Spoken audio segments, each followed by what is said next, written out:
Jemi të frika, flas nga aspekti fetar, shfaqen disa nga këto lloje të frikës. E para është frika për furnizimin, për të ardhmen. Dhe Zoti xhallahu ala e përmend se shejtani është burimi i kësaj frike, i cili thotë se e ardhmja jote mund të jetë zymt, varfëria të pret, andaj kjo bën që njeriu të bëhet lakmiqar, ziliqar në presion e një frike për në të ardhmen. Gjithashtu, prej asaj që përmend Zoti se është frikë që i ndodh njeriu, është frika edhe për fëmijët e tij.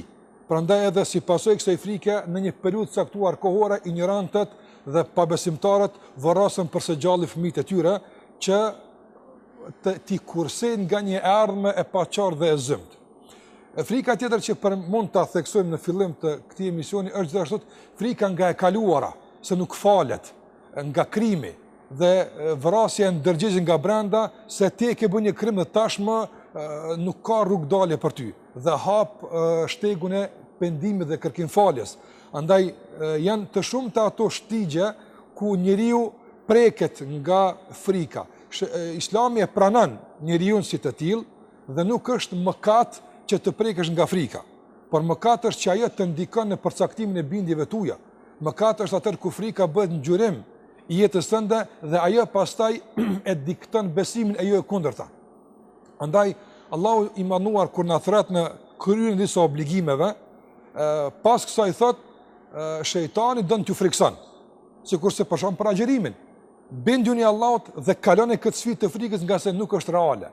Nëse njeriu i gjunjëzohet kësaj frike, që nuk është reale, është imagjinare, është vezvese e shejtanit, atëherë këtu kemi të bëjmë me mëkat, nga se nuk ke arsye të friksohesh. Ose kur njeriu për shembull një frike ose një burimi të frikës i jep një hapësirë më të madhe se duhet. Për shembull, nganjëherë ne e dimë se të fshehtën nuk e din askush pas Allahut. Por njeriu nganjëherë i jep epitet hynor njeriu. Edhe pse është në këtë vend, thot nuk mund të bëj diçka se e din ai çfarë bëj unë. Dhe në presionin e përcjelljes njerëzore e humb mbikëqyrjen hynore. Atë kjo frikë është e keqe dhe prek edhe thelbin e besimit. Andaj gjitha këto janë mënyra se si Islami e trajton frikën, thash gjithmonë e pranon si një realitet, e shëron, por gjithashtu edhe e refuzon atë që nuk ka të bëjë me natyrën e njeriu, por është imponuar nga vezveset e shejtanit. Mirë, është bisedë shumë interesante dhe nuk besoj të ketë njëri që në këto çaste nuk ka interes ta ndjekë këtë bisedë. Pas pak çastesh, publicitet.